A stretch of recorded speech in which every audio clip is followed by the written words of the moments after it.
Okay, so let's, we got 17 attendees. Let's see if we get a couple. I'm just gonna let it go for a couple more minutes. Please do not get off. We are doing this, folks. So we'll start in about 2 minutes. Okay, Breno. In the meantime, just wanted to say that, the Brazilian American Chamber will continue to do these webinars. In fact, we'll do a follow-up with Drummond Associates, depending, at a later time, maybe on other issues than they're able to look at here. Breno's on, and we also have one for next Tuesday with Dr. Roberta da Mata, who's been in New York 50 years, a psychologist, a psychiatrist, and a psychologist, and he's going to talk about the psychological effects of COVID-19, and that's on next Wednesday. And next Tuesday we have a webinar with PwC as well, and it'll deal with more macro tax issues as opposed to the micro tax issues that Drummond is doing here. So we have 19 people back on as attendees. So Bruno, let me turn it back over to you, and please carry forth. Okay, everyone, I'm sorry for what happened. Eventually, it looks like the system break through it. We had this week we already had like 4 webinars, correct? Breno and Louanni and Romulo, and unfortunately today was the one that actually crashed the system. But looks like we got a new home here. Let's get this ball rolling and be positive that we're gonna deliver the right message. So I'm gonna let Romulo and Louanni and let me know where you guys stand off. In the meantime, I'm gonna get you guys the presentation. Okay. All right. So you're going to be able to put the presentation on the screen? Yeah, give me a second. Great. Thank you, Romulo. Okay. And you, I think it was with you, correct? The word from the last. Yeah, when the time that you crashed, I was speaking. You can continue where you left off. Well, I spoke everything. Louanni was talking when we decided to move out of that previous platform, but just as a recollection of what I said, originally we had partnerships and SaaS corporations with tax due dates as March 16. So that's passed. If you did your filing or pay taxes by that time, good. If you did not, hope you have extended request an extension of period. Because that deadline is gone. And if you extended, you have until September 15 to file returns by the time then. The ones that did move because of the COVID was individuals, corporations, and trusts. The original dates for those types of tax returns is April 15. Which will be 2 weeks from now. But because of the COVID-19, the federal government decided to extend 90 days, automatic extension of 90 days, moving the tax date to July 15. And by then, until July 15, you will not have penalties or interest accrued or any tax due that you may have on your taxes. Fortunately, New York is one of the states that followed the federal extensions. So for New Yorkers, also the tax due date is moved to July 15, but not all states did the same thing. California did, Connecticut was to June 15, but Florida did not, and Massachusetts did not, and several other states did not move the tax date to July 15, accompanying the federal government. So keep that in mind. If you are to do an extension, you should do so by April 15, so you covered, you're safe, and that's okay. All right. And if you do an extension, you will have until October 15 to file your returns. No more than that. But remember, if you do an extension, you still have until July 15 to pay whatever tax due you have. If you do not pay by July 15, and then on 16, you start accruing interests on your tax due. All right.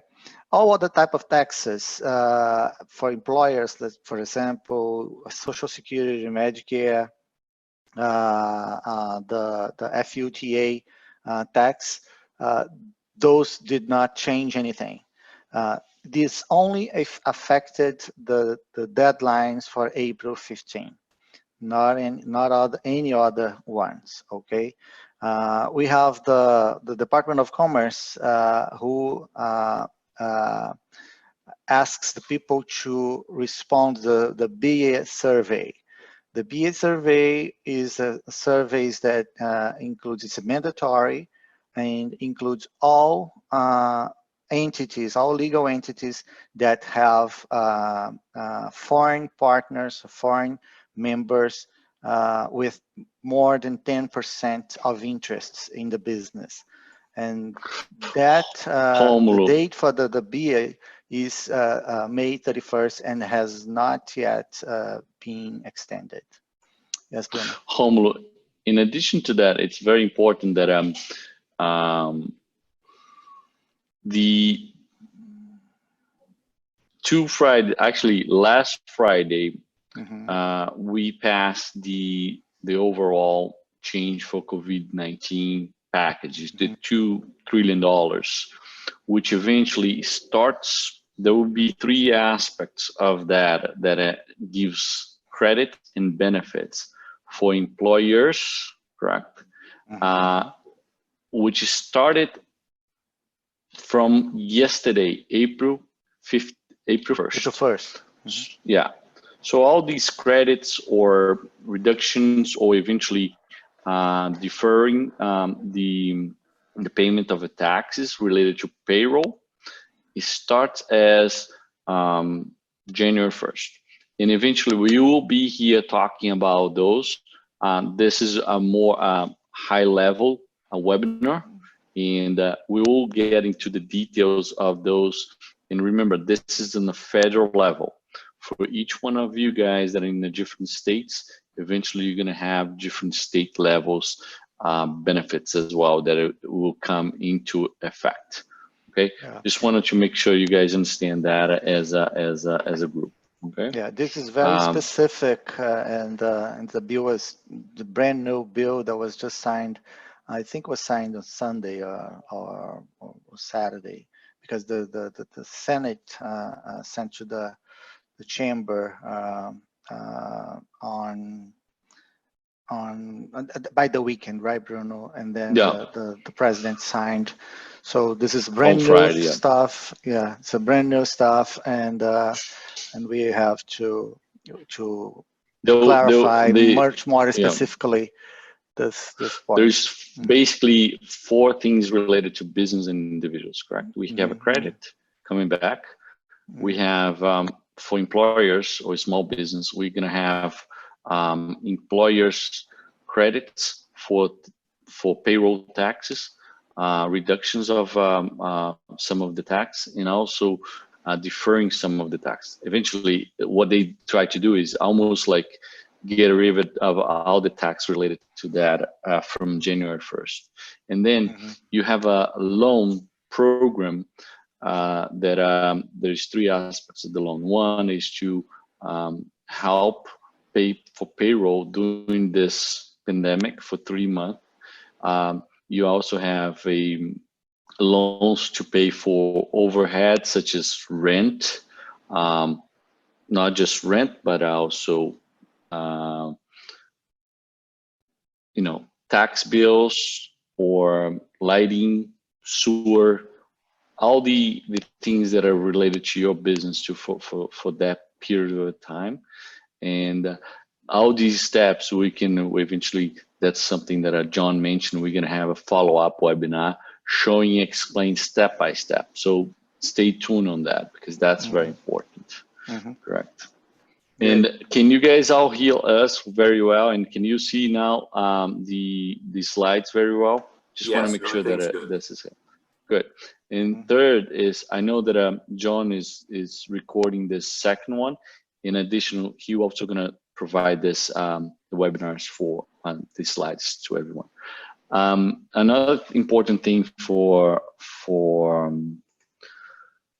the deadlines is the annual reports, correct? That some of the annual reports has changed, correct? For which New Yorkers, impacts some of the entities as a whole. For New Yorkers, I know that we have other people from New York. I know we have New Jersey, Connecticut. New Yorkers have biannual reports. All businesses from New York have biannual reports, and if you don't have to do this year, you must have to do the next year, and so on. But if you don't do, New York is due by the anniversary date of the company. So they do not extend or don't extend. But the good thing in New York is the very cheap, the state fee, and they don't charge penalties if you don't file by the time that you should file your annual report. So that's for New Yorkers, but Floridians and other states have moved differently the due dates. For example, Florida is supposed to be done by May 1st, and they moved out to June 30th. So they gave 60 days extension because of the COVID. But that's just an example. Other states did not move, and some states have done some movements in terms of annual reports, right, for businesses. I was mentioned, not states have followed the automatic extension from the federal government. The federal government moved. Catching up, correct? Yes. The federal government moved, also confirmed that the extensions date for individuals and businesses was originally due on April 15, was also moved to July 15. Keep that in mind, but make sure that your state, if not in New York, make sure that your state has also moved. Like Floridians did not move with the federal government just yet.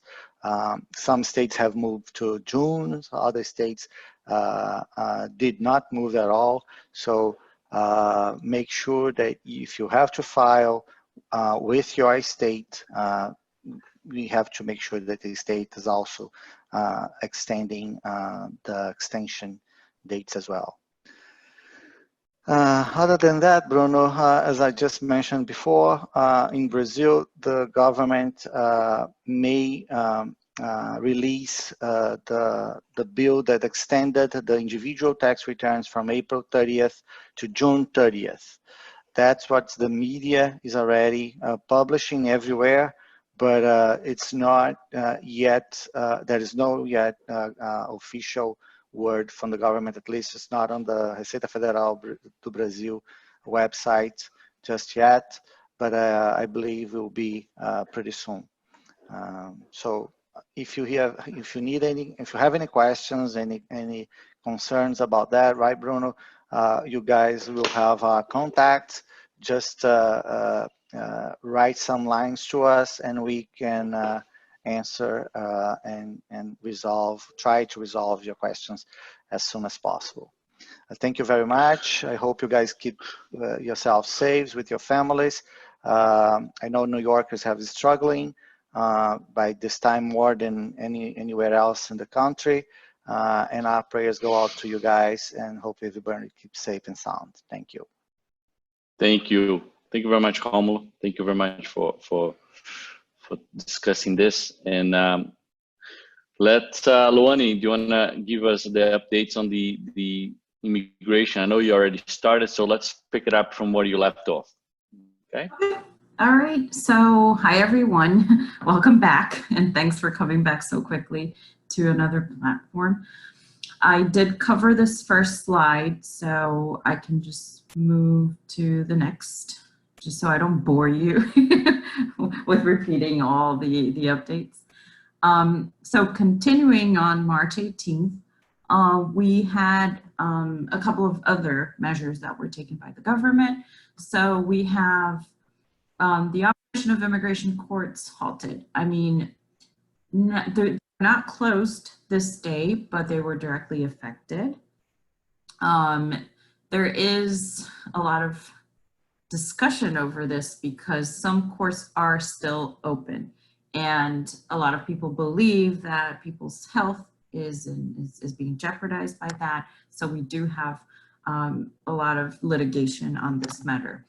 But let's move forward to the next big change on March 18th, which was the end of U.S. consular activities throughout the world. So some U.S. consulates or embassies were already affected by COVID-19, but it was only in March 18th that they really decided to close all of the consular processing altogether, except for emergency appointments. But those are really carefully picked, right? They only consider emergencies when we're talking about very relevant health issues or very impacting financial struggles that you could be facing if you do not have your visa interview. But that's really an exception. So March 20th, we had more changes. The first one really impacts all the cases being processed with USCIS. They have suspended the premium processing services. That service means that if you pay a fee now of $1,440, US officers would review your case within 15 business days. However, because of all the impact that we have with lack of employees and all these safety measures that were taken, they cannot keep up with responding within 15 days, so they suspended it altogether. March 20th, they took another very important step where they gave a lot of flexibility in the rules of original signatures. So every form that is presented before USCIS has to be signed in original. And because of all we're facing, they are accepting just digital copies or scanned copies of the signatures. And also that for notarization, they also can use remote notarization, correct? For other types of documents as well, correct? Well, yes, that's a different, I'm also. That's a different issue. Yes. But I just want to introduce that already, yes. Correct? Yeah. Yes, they are being more flexible, and they are authorizing notaries to finally do the online notarization of documents, because we can't be before the person right now. Yeah. Just I think that's a very important thing for everybody. Every state has a different rule related to notarization, but mostly of the states that has impact has moved very quickly to have the notarization done online.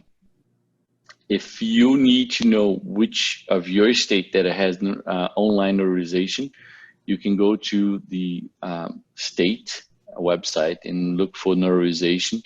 And over there now, every one of them has the a pop-up showing online notarization. I know that in New York has it, Florida has it, in another. I know that it's a site. It is, but it's a good point, because in a lot of ways we depend on notarized documents for immigration too. And it was a step that most states were already taking. So for instance, I'm a notary in Florida. We were aiming for this year to have everyone do it online, but we had to move faster, right? And adapt to COVID-19. All right, so. And it's important too, because mostly of the, not the chamber, but I know that I'm stepping people's toes here, but let's do it anyways.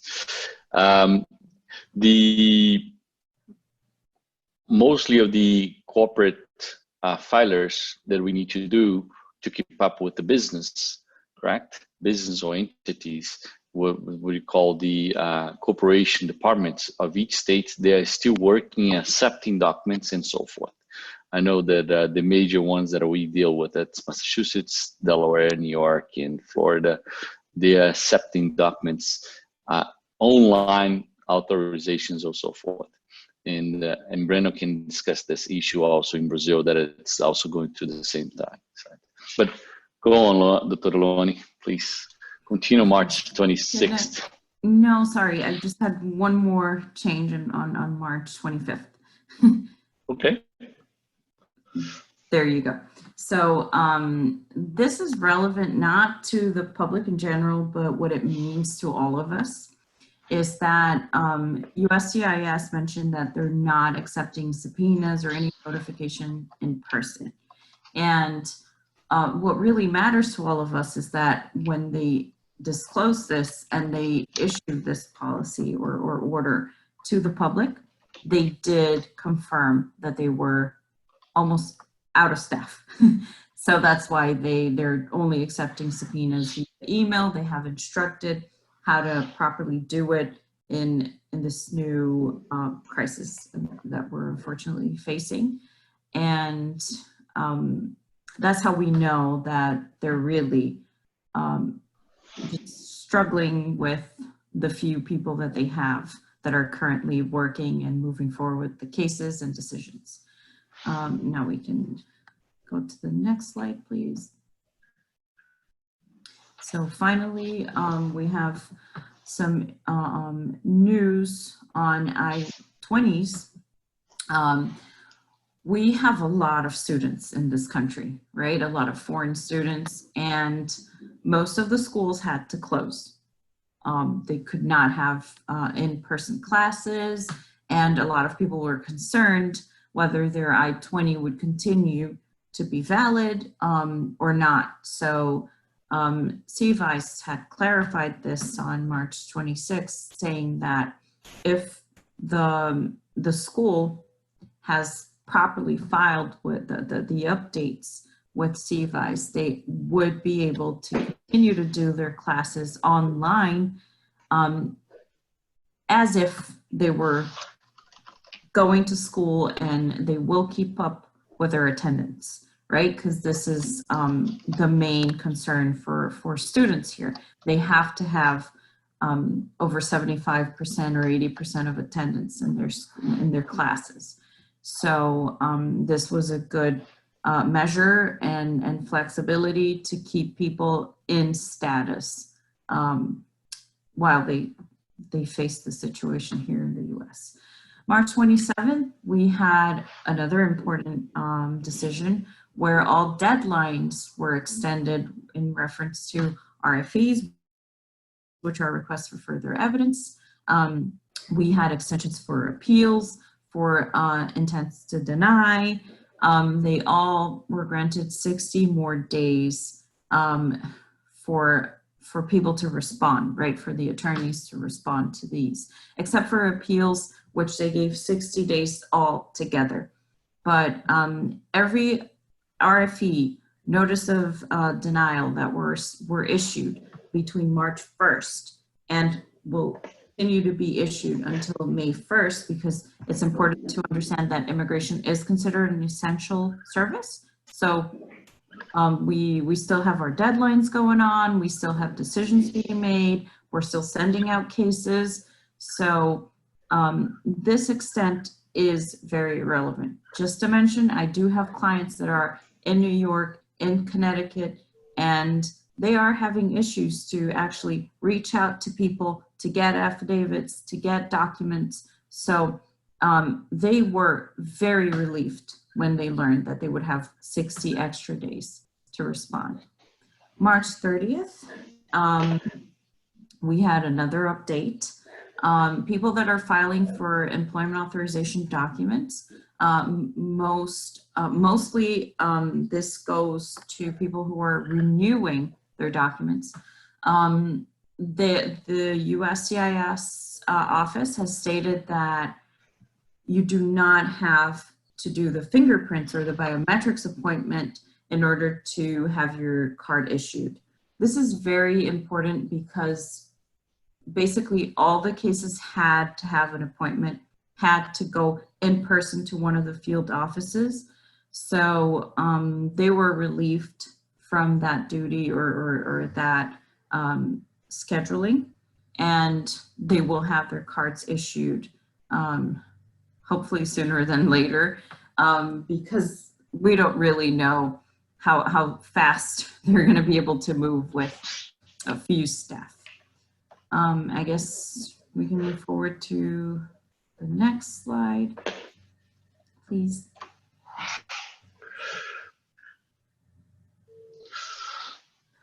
We do have some observations. So once again, immigration is an essential service. So we have our deadlines going on just normally. The only thing that has been greatly impacted is the in-person service. Yes. The public charge, can you explain a little bit, because everybody has that question. Oh, sure. These did change, because I think it's a very common on your business, and people don't understand how that impacts on a daily basis. Of course, I'll get there. So just one quick more note before that. So postal services are still running, up and running. So that's how we send out our cases and our deadlines. So far, we're counting on them, and we're using USPS, FedEx, and all those services. So finally, one more note. We recently had a huge change in all of our forms, and we had this very impacting new rule on public charges, right? So President Trump decided to take stricter measures with the immigrants. So both non-immigrants that were filing for work petitions, or other immigrants that are filing now for green cards for residency. He's posed a lot more questions on their background, on their financial ability to be here in the United States. He has decided that everyone that wants to move to the United States has to have a health insurance. And they state that this comes from a very deep research they've done within the administration. And they claim that the United States lost over $11 billion in medical bills from foreigners that simply used our healthcare system, left to their homes, and cannot be reached, and did not pay their bills back to the government. So that being said, they decided to just say everyone must have health insurance in order to come to the United States. Not only that, but now they're getting everything that they before reviewed on their own, and they're making every person just disclaim that directly to the government. So they listed all the benefits that are considered a public charge, and the person has to, on their own, show and check whatever it is that they ever requested from the government. They have to show that they have assets, that they have good health, that they have, or if they don't, they must prove that they can afford any treatment that they may go through during their time here in the United States. So the somewhat good news in the midst of COVID-19 is that the government is saying, if you are a foreigner, if you are, or if you're undergoing a process, an immigration process, a non-immigrant visa process, and you unfortunately are affected by COVID-19, either with a close relative or yourself, and you do need to use the healthcare system, we're not going to place it as a public charge, right? They're not going to be ineligible for a visa in the future if during this crisis they need to access some type of public health care system or tests to understand if they are if they are tested positive to COVID-19. So the government has clarified that whatever happens in between this crisis will not come against them in their visa filings. Can I move to the next one? I think, sorry. No, I just have one last comment. Sure. Some people are actually asking me if there's special visas for COVID-19, right? For healthcare professionals, or if... Oh yeah, that's definitely a big demand on here. Can we get a J1? What type of visa that I can come up here to US? Yes, so just to clarify, there's no special visa for COVID-19.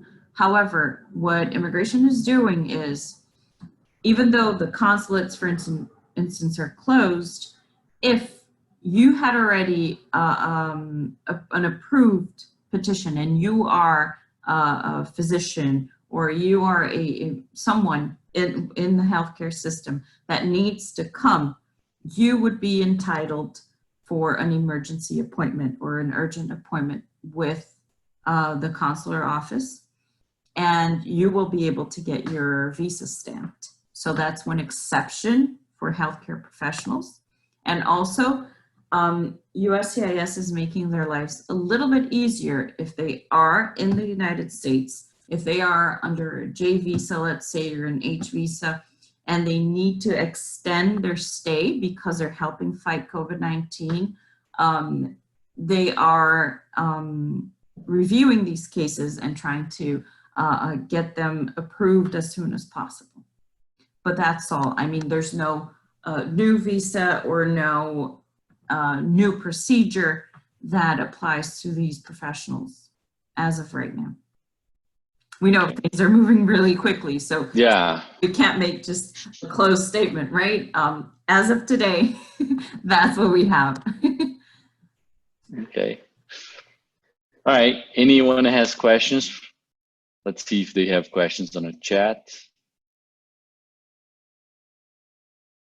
before we move on to the next slide. Bruno, let me just interrupt just for a second. Everyone, if you want to make your questions, it'll be best that you put them on the question and answer chat at the bottom of your screen. And that way we can see the questions, and the people that should answer them can answer them in a good order. So please look at the Q&A chat at the bottom of the screen. Thank you. Okay. Let's move on. And so we're going to talk about some updates regarding Brazilian immigration. And I get Breno here to speak a little bit. Thank you, Louanni. And let's get this ball rolling. All right. Good morning, everyone. My name is Breno. I'm a Brazilian lawyer, specialized in Brazilian immigration, and we are going to talk a little bit about the changes and updates regarding Brazilian immigration within this crisis. Brazilian immigration, when compared to US immigration, in terms of system and process, is actually very advanced. We have a 100% online procedure. So when you are requesting any type of work visa here in Brazil, you do it online. And this actually has been good news in these times of COVID-19, because what this means is there has been no interruptions in the visa process per se. Actually, in some cases, I think that this is even better news, because I believe that given that some immigration companies, some companies have lowered their immigration requests due to the crisis, the answers have been rather quickly. Very recently, we had a case in which we had an approval within 3 business days. So we filed the visa online, and we had the approval within 3 business days. Now, the downside of the news is that the consulates, they're not granting the visas because they're not allowing foreign nationals to enter the country. So there is a discretion during this time for the Brazilian consulates to only issue the visas in exceptional basis, if emergencies or any sort of situation that the consulate agent considers that is emergency, and the visa should be issued. So this is very important, because what this basically means is that we can actually collect documents from the client, file the visa online, have the approval, have the consulate receive the approval, but we cannot pick up the visa. So this is the only backlog of the entire system, but the process itself is very streamlined. It's 100% functioning and working, and it's actually faster than it was before, I believe, due to volume. Breno, so you basically can do file, process, but you cannot get it, and you cannot travel to Brazil as we speak, correct? Exactly, that's true. So Bruno, the thing is, if companies wish to go ahead and begin the process and actually file, I think it's a very good opportunity, because we have everything in our favor. We have a 100% online system that continues to work, and we have the approvals continued. And the analysis and approvals continue to be issued, and the consulate receiving the visas. So when COVID-19 lowers down and we're out of the crisis, the only basic step and the last step that needs to be done is visiting the consulate and getting the visa. So basically that's and fly to Brazil. And fly to Brazil, of course, yeah, and use your work visa. And with regards to flight to Brazil, the update is very similar to what is happening in the US. Brazilian government has suspended international flights to Brazil since March 23, and this is a suspension of 30 days. So probably within by the end of this month, flights to Brazil will continue normally. And Brazilian flight companies, major Brazilian flight companies, they also have suspended around 90 to 50% of their international flights out of Brazil. So their operation has been lowered significantly, also due to the virus outbreak. So basically, in terms of Brazilian immigration, these are the updates. They're not a lot, especially because the system is an online system. And just continuing here, which is this next slide, what has really changed within the last few days is Brazilian labor law and how the government is facing the crisis on their side. So on the beginning of last week, we had a provisional measure issued by the president flexing several Brazilian labor laws. And this is rather good, because very differently from the US, Brazilian labor laws, they're very strict and they're very complex in terms of hiring professionals and anything that taxes related to labor. They're very complex. So these new this provisional measure comes in a good time. And even though there has been a lot of discussions since last week about the consequences, the possibility of something that has been issued being illegal has been risen, the thing is that we are clearly seeing that the government is trying from their part to minimize the problems of the pandemic, right? Mm-hmm. So they changed the contract, the labor contract, in terms of suspension, basically canceling. Also, there's some changes. The government just passed a law last night, signed the law, correct? In terms of giving credits and reducing some of the tax, correct? Which is something that we're going to eventually discuss further inside of a different webinar. Yes, absolutely. Correct? And Bruno, that point is so interesting, and it highlights so much of what has been happening here in Brazil. So last Monday, we're talking about, actually last Sunday, when the first provisional measure was issued, within 24 hours, the article that talked about labor contract suspension was revoked, right? Due to controversies, discussions, they said it was unconstitutional, so it revoked. 1 week passed, and now we have a new provisional measure, as Bruno mentioned, that discusses exactly this point. And includes back, correct?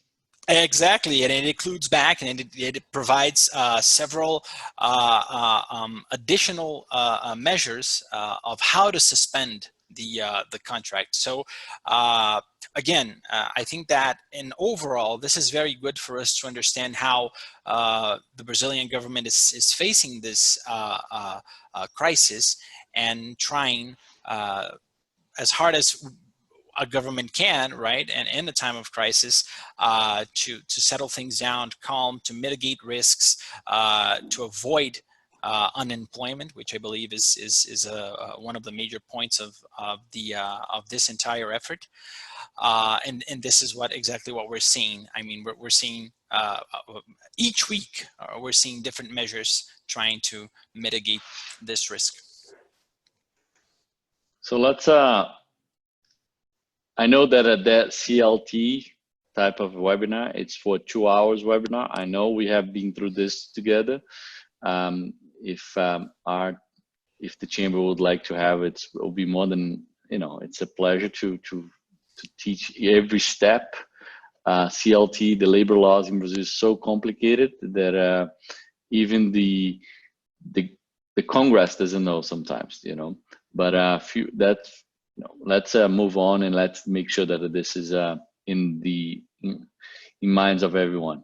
Okay, it has been changed, will change, and that changes to accommodate the new crisis for a certain period. Those changes are major on suspension, reducing salary, also canceling the contract, okay, and changing the contract. So it's 4 major issues.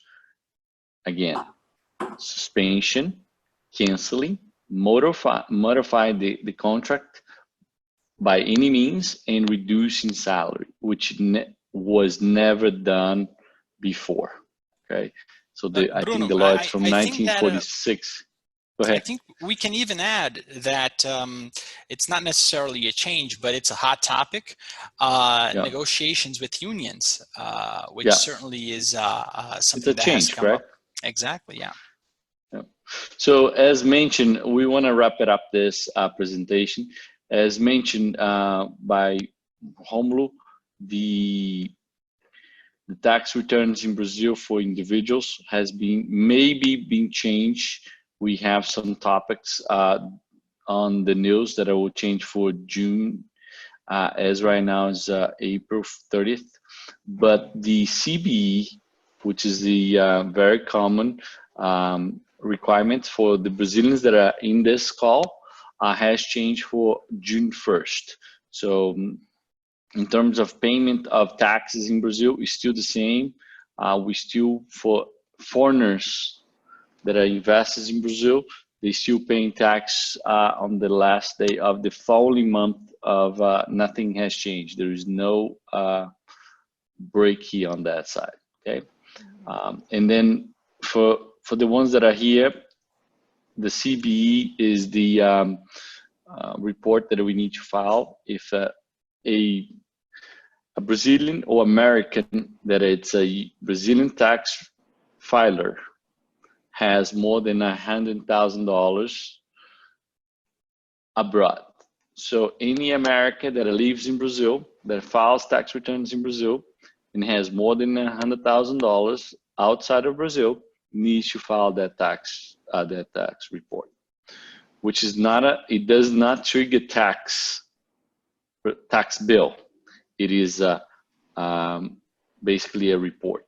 Okay, that has changed from December 30th, April 5th to June 1st at 6 p.m. Brazilian time. Don't change. Don't send a 6:15. You're not gonna get it. You might gonna get a little penalty. Okay, that's a very important point. And with this, I'm gonna close it down, the presentation. It's been a little interesting morning for all of us, and I thank you all, everyone from the chamber, also Louanni, Breno, Romulo, and everyone that has been here with us for the past hour or so, hour and 20 minutes. And we will open for questions and answers. Remember, this presentation was very, very summarizing. Every topic of this presentation can give you, we need to explore furthermore. And this team here is ready to help you on a daily basis to provide you the right answers. Just pick it up, the email, send the email to Breno, Louanni, Romulo, and they can help you furthermore or with any questions that needs to be done. Okay. That was great, Breno, and everyone. Yes, to remind you, there's a Q&A button at the bottom if you want to submit your questions, or if you raise your hand, perhaps we can unmute you. But we will also be providing a replay of this webinar through our website, but we'll send it around to everybody to make sure that we had a good portion of the people that were on the other one get transfer over. So thank you for being so agile. But some did not. So we'll make sure that you get a replay of this as well. So I'll turn it back to you, Breno. We don't have any questions right now. Maybe there's some questions that you've received in your other webinars that you might want to address. We have about 10 minutes to go, so that's fine. So one of the major items that comes out is, okay, filing tax returns, correct, in US and in Brazil right now. It's been smooth in terms of getting the filings and so forth. Right now, all the agencies are receiving tax returns electronically.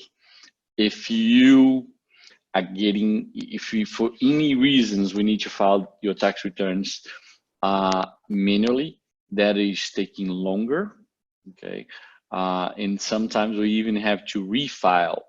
So if you're filing your tax returns manually in US, make sure that you have the register letter to make sure that you can prove that you received. As Louanni mentioned, the immigration is a shorthander. The IRS is also shorthanded, and every state agency is shorthanded. Okay. Bruno, go ahead. I'd like to mention, it was a good point that you mentioned that everyone who files a hard copy of the tax returns, like paper filing the return, should file with certified mail.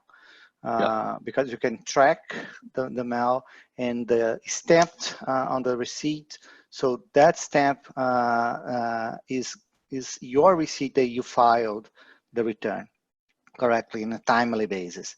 But one thing that I'd like to mention, Bruno, is the fact that the IRS branches are closed by this time. So the only form that they are answering any questions is by phone if you have refund issues, refund questions. But they displayed on their website a page with where you register yourself, and you can go and see your situation, your accounts, and your returns if you are an individual. Corporations and other businesses cannot do this by this time, and we encourage you to ask you to have a little patience with that. If you receive any letter, any assessment from the IRS prior to the COVID, and starting on March 16, you may not be able to have that answered by the IRS by now. So in addition to that, very important, because a lot of people receive letters up to the 15th of March, okay? And as of per press release on March 25th, the IRS has put it together, has put a hold off in any collections and audits from April 1st through July 15th. So until this period of time, it's all blocked. Okay, so you shouldn't be worrying. Nothing's gonna happen to you. Just basically, this is a block because they don't have the people ready to process all the requests and so forth.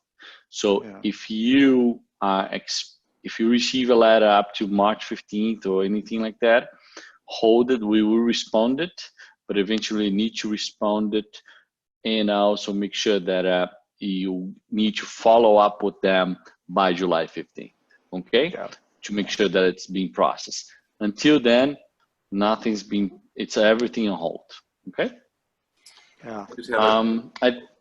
I think on the immigration side, there is the EAD card, correct? That we also already mentioned, correct, Louanni? That it's a very common question. If the employment card, it's being processed, because many employment cards they expired in different times in different month, and that's a very common question too. So give us a little understanding on that, Louanni. All right, so as I mentioned, they are working, they are issuing cards. They have already established that they will not be asking for the biometrics. So the fingerprint appointments are canceled as of now, as far as the offices are closed, but that won't affect the issuance of these cards. So just to let people know that this is real, we do have people receiving their cards during this time. So again, we got to be patient, because as you mentioned, as we all mentioned here, they are shorthanded. So delays are foreseen, right? But they will eventually issue the card, and the person who is waiting for this card will get it by mail. I think those are the main questions that we get like very often. I mean, unless we start talking about CLT, which that's a different ballpark that will take another to a 3 hours webinar, John. But I don't think it's the goal here. So any further questions, everyone? I don't see any questions. And a very quick one. Just wondered if you've been trying to contact the authorities, how long the wait is, how responsive have they been? I just had a question about that. They only say, John, they only answer to us until further notice.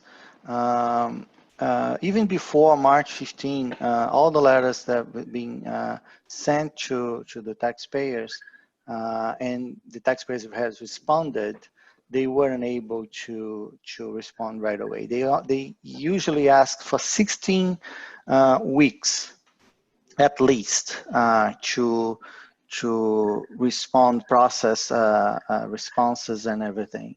So you can expect a lot of time to have any answer after the July 15 on your questions and or any answer that you may have sent to the IRS, to any letters that you may have received.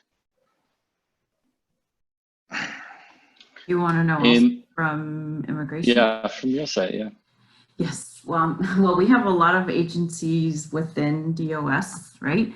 So it varies. So if you mention a consulate, they are so quick and they are actually so happy to get an inquiry.